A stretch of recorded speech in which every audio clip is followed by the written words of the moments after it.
In 1204, a Christian army with crosses on their shields attacked and ransacked the holiest Christian city in the world. They weren't Muslim invaders. They were brothers in Christ, Catholics against Orthodox. The Church of Hagia Sophia, one of Christianity's most revered temples, was desecrated. Thousands died. The city was left in ruins. How is it possible that this happened? This is the story of how a single faith split into two, and how that division was sealed with tragedy. If you watched my previous video, you already know the differences that exist today between Catholics and Orthodox. But today we're going to discover something different. How we got to this point. How a religion founded on brotherly love ended up divided for centuries. And here's the kicker. The year 1054, which everyone associates with the Great Schism, actually wasn't the defining moment of the split. There were way more decisive events that sealed this separation. And I'm going to tell you the complete story, from the beginning. The point of no return, the tragedy of 1182. Before I lay out the whole story for you, you need to know about an event that changed everything. An event few people talk about, but that had devastating consequences.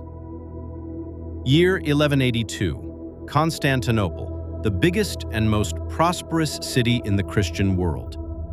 For decades, Italian merchants, Venetians, Genoese, Pisans, had set up thriving neighborhoods in the city.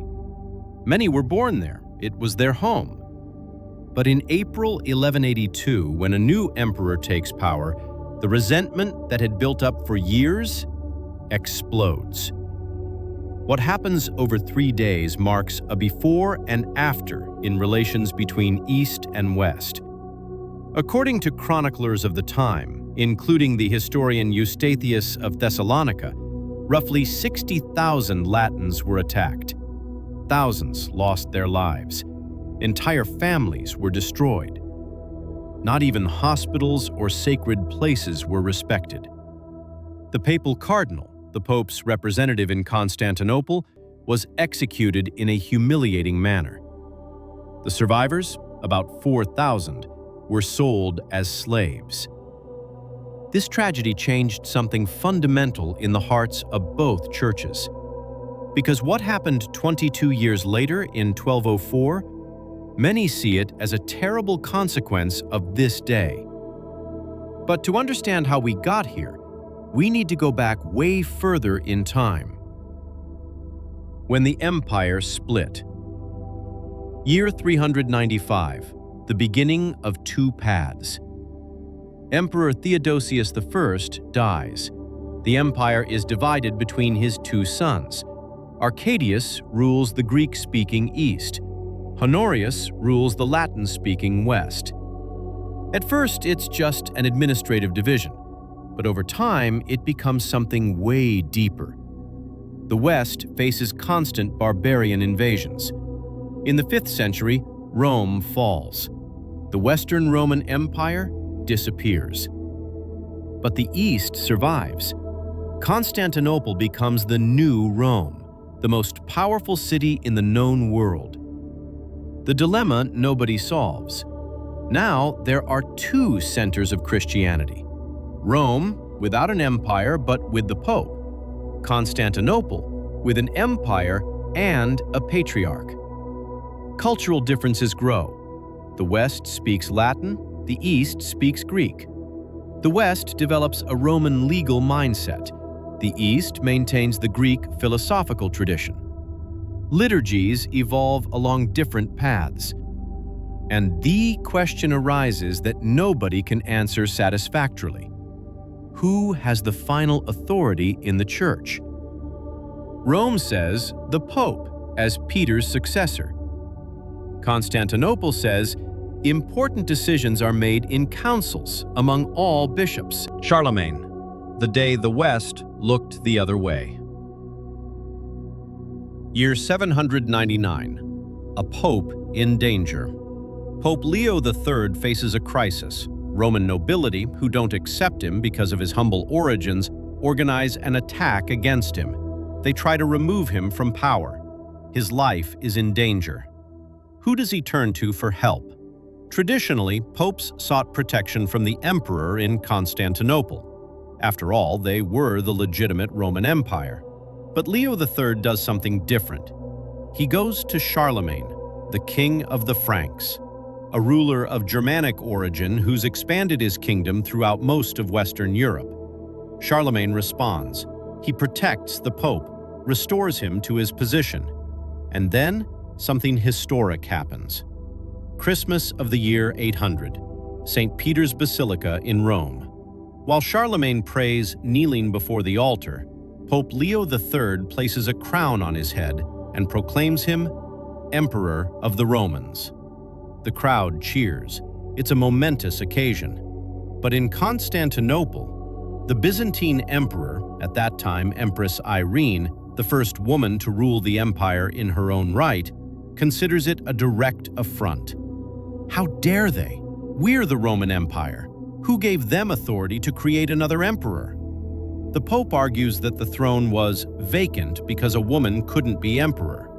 Weak justification, but enough for his purposes. From that day on, Rome looks west, not east. The alliance between the papacy and Western kingdoms solidifies.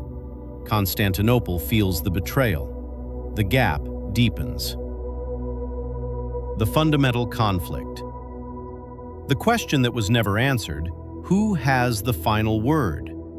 It wasn't just a matter of pride, it was a fundamental question about the very nature of the church. Rome's stance? Christ gave Peter the keys to the kingdom.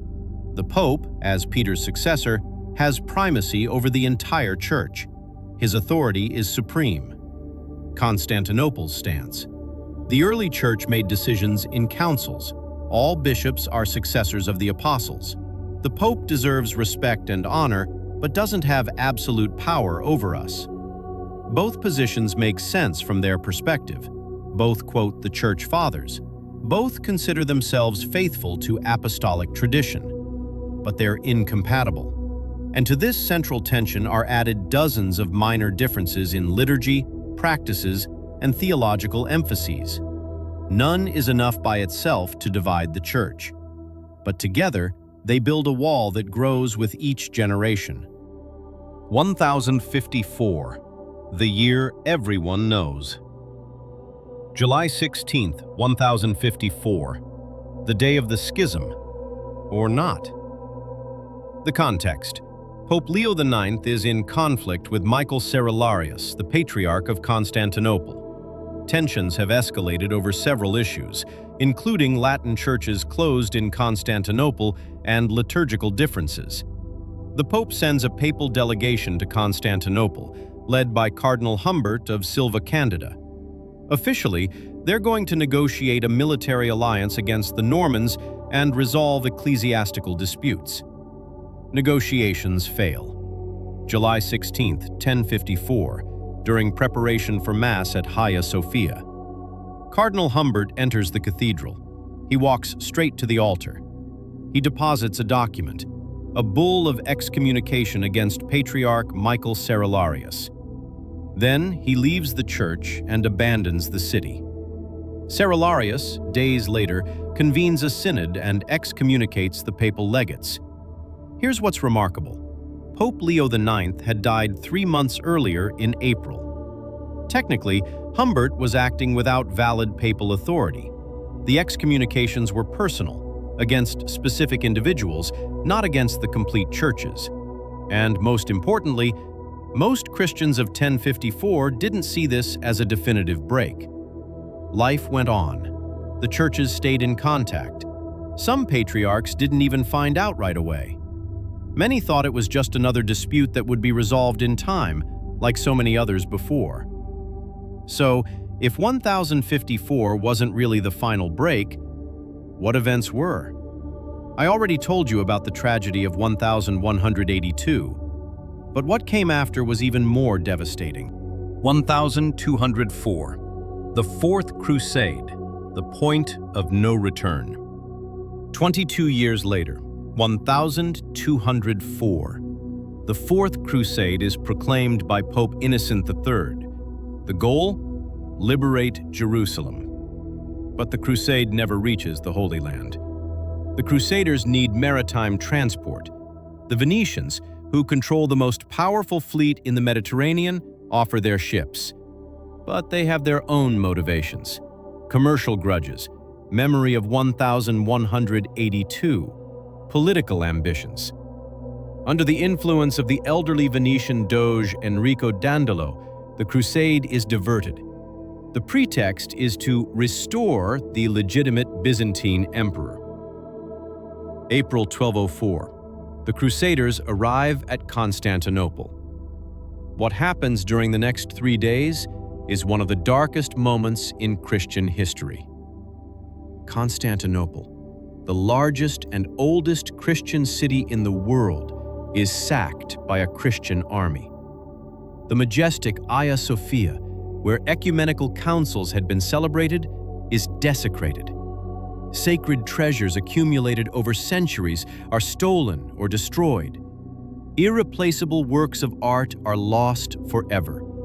Thousands of citizens lose their lives. Entire neighborhoods are burned.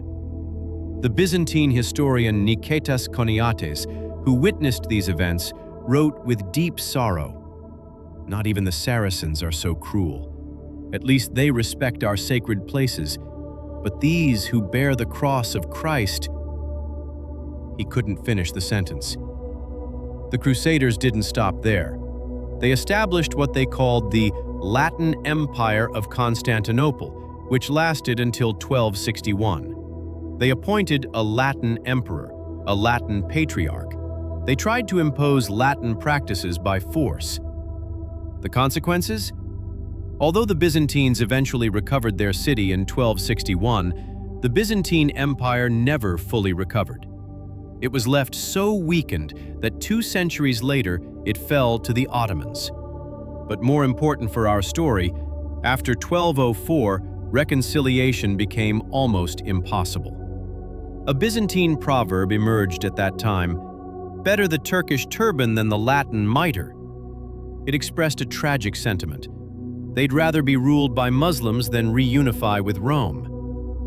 That's the depth of the pain that 1204 caused.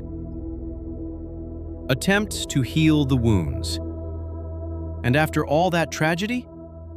Throughout the centuries, there were sincere attempts at reconciliation. 1274, Council of Lyon. A reunification agreement is reached. But the Orthodox people, remembering 1204, reject it. 1438 to 1439, Council of Florence. Another attempt. Long negotiations. Again, the people say no. Historical memory weighs too heavily. 1453. Constantinople falls to the Ottoman Turks. The Byzantine Empire comes to an end. The schism is frozen in time. 1965. A gesture of hope. Pope Paul VI and Patriarch Athenagoras I perform a historic joint act. They simultaneously withdraw the excommunications of 1054.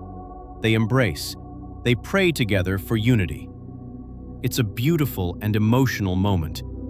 But it doesn't restore full communion. It's an important gesture of goodwill, yes, an acknowledgement that the personal excommunications of 1054 were a mistake. But the fundamental issues remain unresolved. The nature of authority in the Church, how doctrinal decisions are made, the differences that developed during centuries of separation. Today, in 2025, Catholics and Orthodox maintain respectful dialogues. Leaders meet. They make joint statements on moral and social issues. They mutually recognize the validity of each other's sacraments. But they remain separate churches. Almost 1,000 years later, the wound still hasn't completely healed. So, what does this story teach us? The Great Schism shows us something deeply human and sad. Divisions start small. It began with cultural and language differences. natural things when communities live separately. It grew with misunderstandings about authority and tradition. It got complicated with politics and earthly power. It became personal, with tragedies like those of 1182 and 1204.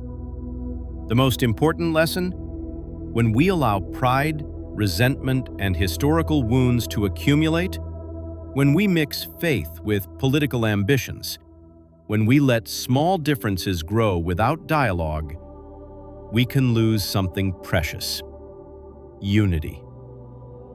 But there's hope. After almost 1,000 years, Catholics and Orthodox are dialoguing, not with naivety about the difficulties, but with mutual respect, recognizing that though institutionally separate, they share the same faith in Christ. They worship the same God. They venerate the same saints from the early centuries. They celebrate the same sacraments. The question remains open. Will these two ancient traditions be able to find their way back to unity? But their history teaches us something valuable. Unity is precious, fragile, and once lost, extraordinarily difficult to restore.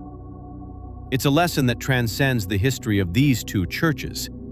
It's a lesson for all of us about the value of reconciliation, the danger of pride, and the importance of protecting unity before it breaks. Because repairing what's broken is always harder than preventing the break. If this story has helped you better understand this crucial moment in Christian history, I'd really appreciate it if you'd give the video a like. If you want to know the specific differences between Catholics and Orthodox today, I've got a video dedicated to that topic. The link is in the description.